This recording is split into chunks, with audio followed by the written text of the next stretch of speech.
Huwag kang umiwas sa asin kung ayaw mong magkasakit ka. Alam mo ba, magkakasakit ka talaga kapag umiwas ka or nagkulang sa asin ang katawan mo.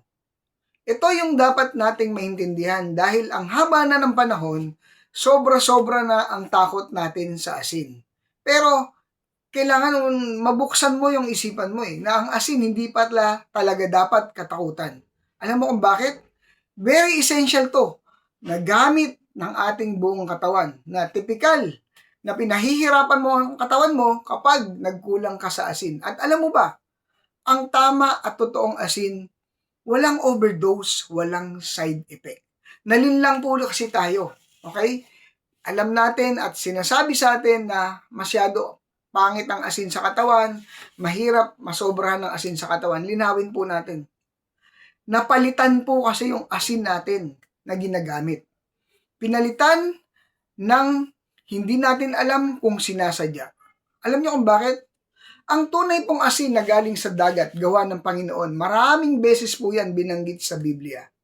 At nabuhay po ang tao, libo-libong taon, yang asin na yan ang ginagamit. Bakit ngayong modernong taon na, o dito sa ating age ngayon, ang dami nagkakasakit at kinatatakutan ng asin? Isa po ang dahilan. Dahil merong artificial na asin.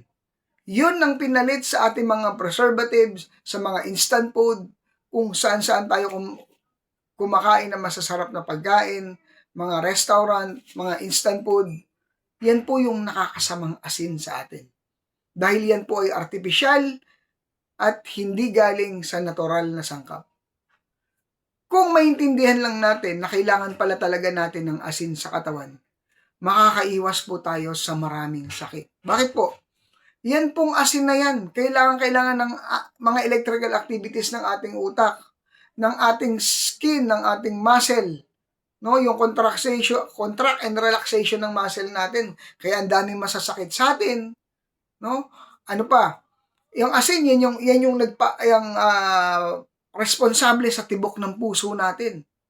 Kaya yung pulse rate mahina o dahil kulang ka sa asin. Yung buong digestive system natin, ginagamit po yan. Kaya gumagalaw ang bituka natin. Yung acid juice natin, hydrochloric acid, tumutunaw ng pagkain. Kailangan ang asin. So, sobrang dami pong kailangan ng katawan natin ng asin. At alam nyo ba, ang pinaka-best way para gumamit tayo ng asin, hindi lang sa pagkain, sa pag-inom natin ng tubig. Bakit po? Alam na alam po natin, ang tubig ngayon, lahat dumaan na sa filter halos. Wala nang natural spring water. So wala na po itong nutrisyon, wala nang mineral. Kaya dire-diretso na lang ito pag inom natin. Alam nyo ba, pag ang tubig na iniinom mo may asin, andiyan dyan yung electrolytes, magho-hold sa katawan natin, gaganda yung blood circulation. Ito yung isang dahilan ng dehydration.